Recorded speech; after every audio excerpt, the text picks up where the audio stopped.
오후 12시 10분 서울의 한 모텔에 20대 남자가 찾아왔는데요. 여동생을 찾고 있다고 했습니다. 모텔 주인도 퇴실 시간이 지났는데 방에서 나오지 않는 손님을 이상하게 여기던 참이었어요. 두 사람은 객실로 올라가 문을 두드렸습니다.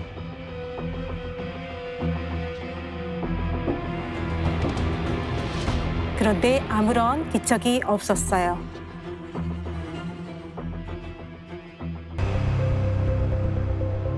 마스터키로 객실 문을 열었습니다. 여동생은 침대에 이불을 덮고 누워 있었어요. 깨우려고 다가갔는데 움직임이 없었습니다.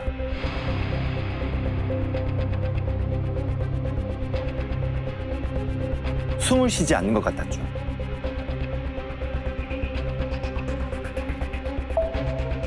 놀란 오빠는 동생을 바닥으로 옮겨 심폐소생술을 했고 모텔 주인은 119에 신고했어요.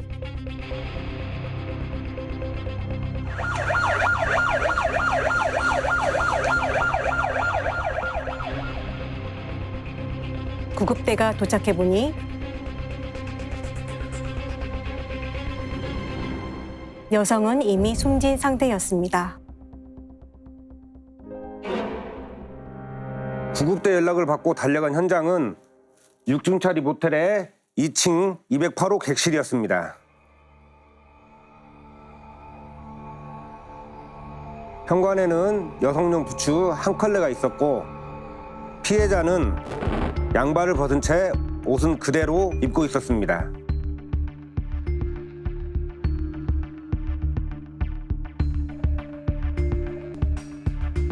자세히 보니 목에 옅은 압박 흔적이 보였고요. 목이 졸린 것으로 추정됐습니다. 피해자가 누군가요? 지갑이나 휴대전화 같은 소지품은 전혀 없었습니다. 게다가 지문으로도 조회가 되지 않았고요. 무슨 말이에요? 지문 데이터베이스에 등록이 안 돼 있었던 거죠. 우리나라 사람이 아닌 거라는 말씀이신가요? 오빠한테 물어보면 되는 거 아닌가요? 오빠는 119가 도착하자마자 사라졌습니다. 동생이 숨을 안 쉬는데 없어졌다고요? 친오빠가? 너무 이상한데요? 현장에 단서가 될 만한 건 없었나요? 창문이 열려 있었고 TV가 켜져 있었습니다. 테이블 위에는 화장품들이 잘 정돈돼 있었고요. 특별히 뭐 이상하다거나 이런 건 잘 모르겠거든요. 그게 이상했습니다. 범죄 현장인데 지나치게 깔끔했습니다.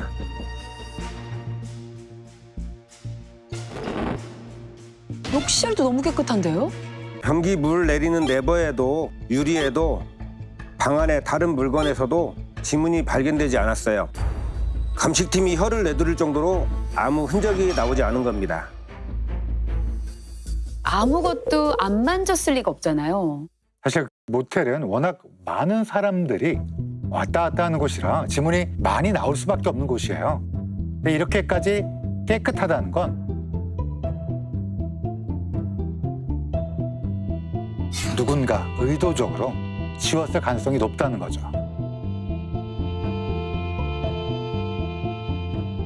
그게 누굴까요?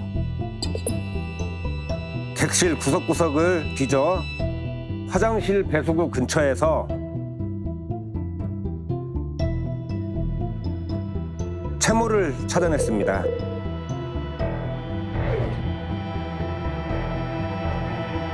채모. 그리고 피해자 옷과 손톱 밑에서도 시료를 채취해 DNA 감정을 의뢰했습니다. 피해자의 동선부터 따져봐야겠는데요. 모텔에 들어온 건 그날 아침 6시 40분이었습니다.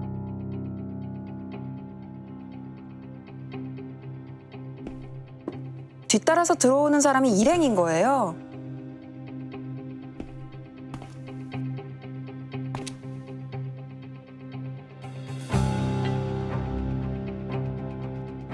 둘이 멀찌감치 떨어져서 걷는 걸 보니까 연인은 아닌 것 같아요. 아주 오래된 연인일 수도 있을 것 같아요. 근데 낮에 객실문을 열었을 때 아까 남자는 없었잖아요. 그쵸, 혼자 있었죠?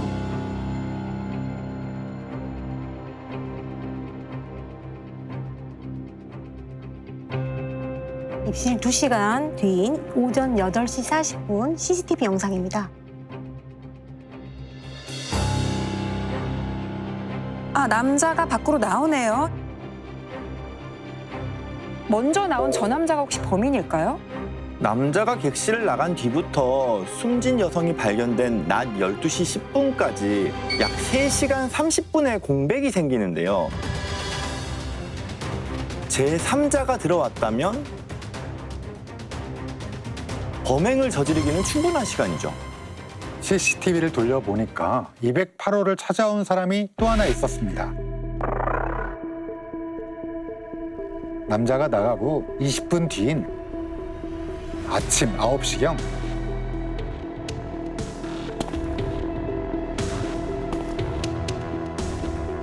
또 다른 남자가 문을 두드리고 있었던 거죠.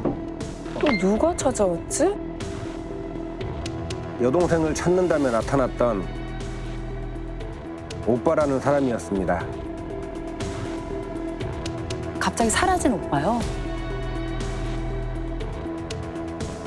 강력팀 전체가 투입이 됐고 팀을 나눠서 여성과 함께 투숙했던 남자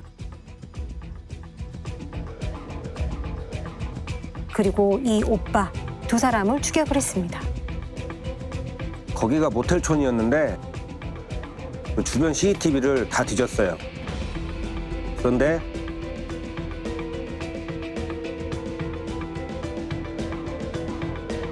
그 오빠가 근처 다른 모텔 앞에 서성이고 있는 장면이 포착되었습니다.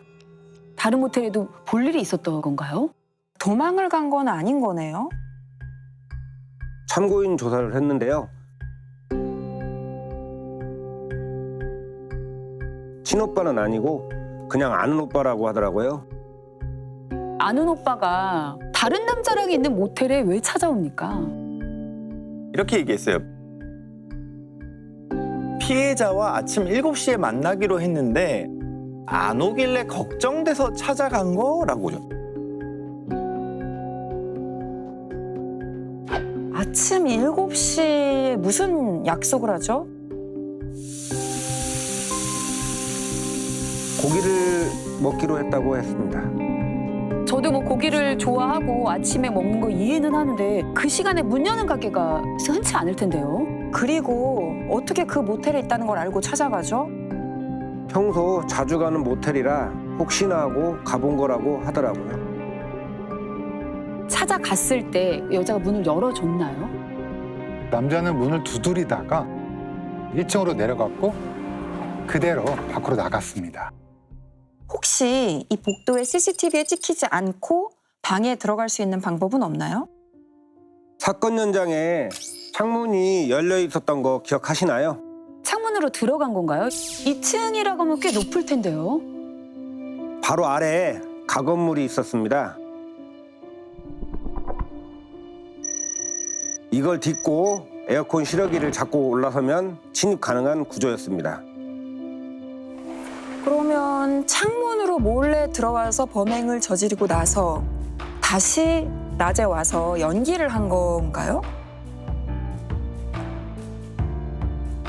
실외기를 보시면은 먼지밖에 없어요. 짚고 올라갔다면 먼지가 흐트러지거나 손자국이 남아야 하는데 오래된 먼지가 그대로입니다. 이쪽을 비추는 CCTV를 확인해 봤는데 침입한 사람의 모습을 찾을 수는 없었습니다. 진짜로 착하게 고기만 사준 오빠일 수도 있다라는 생각이. 아침형 인간. 분명 사건과 관계가 있어 보였습니다. 그래서 119가 오니까 왜 도망쳤냐, 혼자 다 뒤집어 쓰게 될 텐데 괜찮겠느냐고 압박했습니다. 겁을 주신 거네요. 눈빛이 흔들리더니 슬슬 털어놓더라고요. 그놈의 정체는 외제 승용차를 몰고 다니면서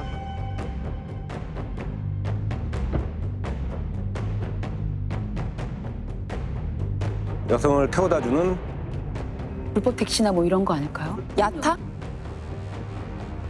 성매매 알선 조직원이었습니다. 찔리는 게 있어서 119가 오자마자 도망을 쳤구나. 포주 알선책 운반책 셋이 한 팀이었는데요. 사건 당일 서성거리던 모텔은 그들의 숙소였고 성매매 여성들과 함께 생활하고 있었습니다. 성매매는 보통 한두 시간 단위로 이루어지는데요. 피해자가 들어가서 안 나오니까 찾아가서 문을 두드린 거죠.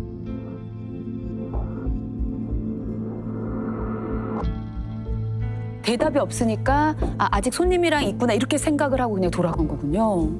그런데 6시간이 지나도 안 나오니까 다시 찾아가서 문을 열어달라고 했던 겁니다. 이 사람들은 피해자의 신원을 알고 있지 않나요? 21살 오수아라고 했습니다. 그런데 지문 확인이 안 됐을 때 예상한 게 있었어요. 화장을 했지만 딱 봐도 어려 보였거든요. 실종 아동 찾기 프로파일링을 조회했습니다.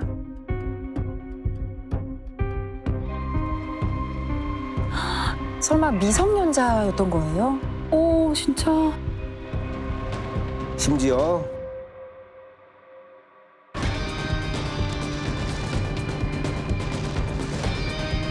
중학생이었습니다.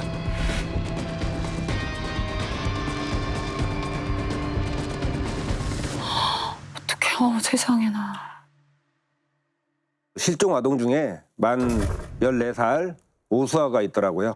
근데 중학생이 어떻게 성매매를 이름만 혹시 같은 건 아니었을까요? 어머님이 오셔서 확인을 하셨는데요.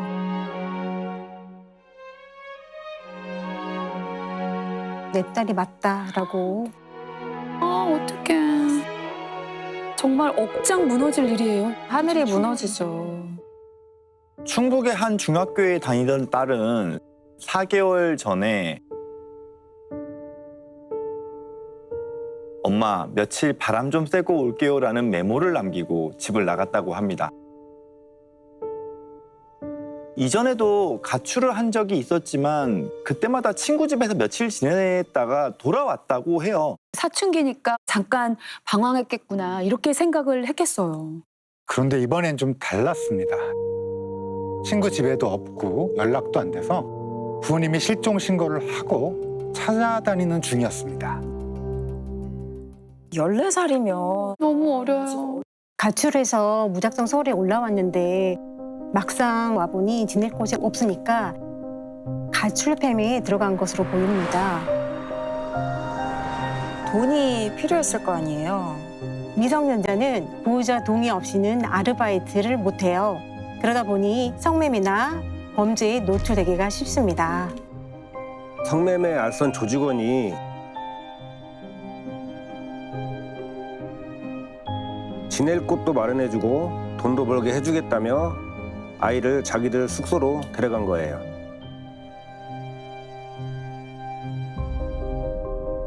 거기서 휴대전화를 빼앗고 성매매 채팅만 할 수 있게 와이파이만 되는 폰을 준 겁니다. 아우, 나쁘다. 그래서 집에도 연락을 못 한 거군요. 가둬둔 거나 다름없네요. 성매매 조직은 채팅 애플리케이션에 조건 만남 글을 올려서 연락 온 사람들과 약속을 잡고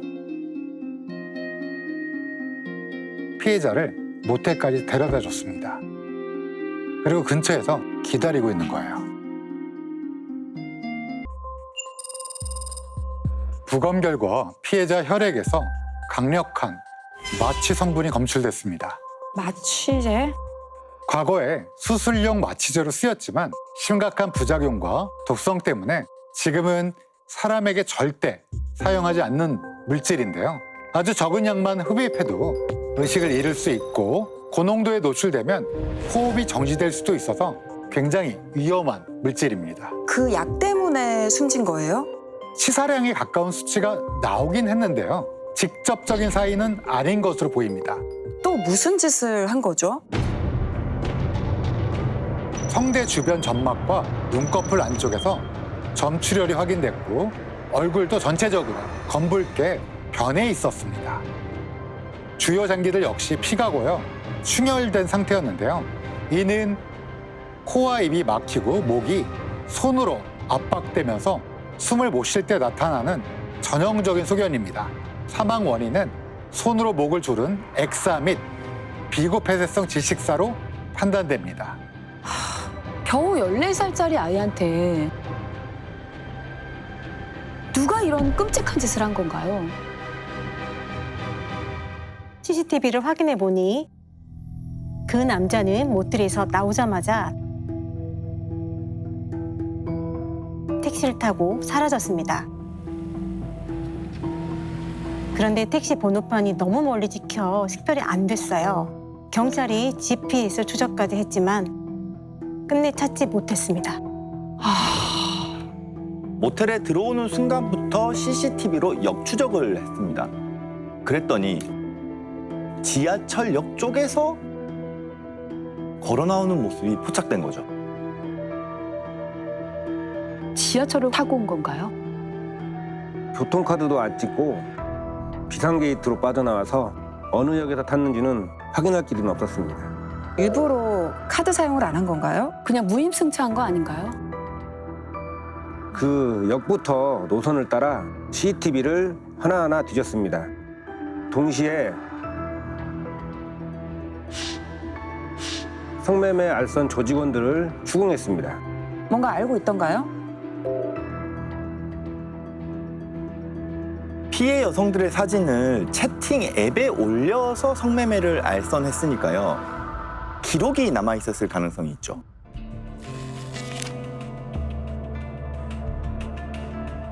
피해자 대화명을 알아낸 뒤 채팅 앱 업체를 찾아갔습니다. 대화명으로 만든 방에 접속한 남자들의 명단을 받았는데요.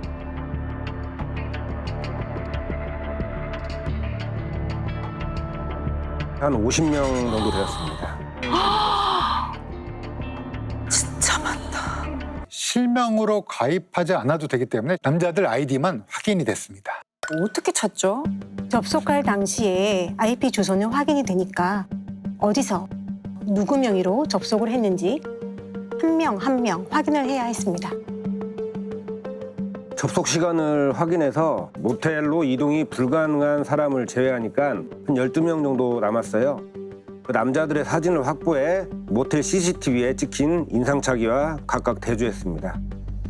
투숙객이랑 일치하는 남성이 있었나요? 의심되는 사람이 몇 명 있었습니다. 하지만 모텔 CCTV에 찍힌 남자 얼굴이 희미하고 모자를 써서 쉽게 단정할 수는 없었어요. 그런데 그 남자가 모텔을 나가는 바로 그 순간 안으로 들어온 사람이 있었어요. 누구예요?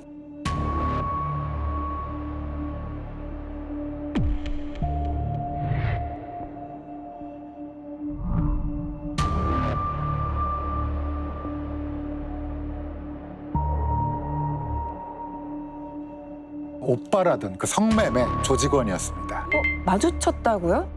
원래는 투숙한 남자가 나가고 난 뒤에 왔다고 했었잖아요. 사실 이 아는 오빠는 그 전에도 한 번 들렸어요. 문을 두드리기 20분 전쯤 모텔 카운터에 와서 여자가 투숙했는지 확인하고 돌아가는데요. 투숙한 남자가 나가던 딱 그 시간이었던 겁니다. 나가고 들어오는구나. 흘끗 쳐다봤어요.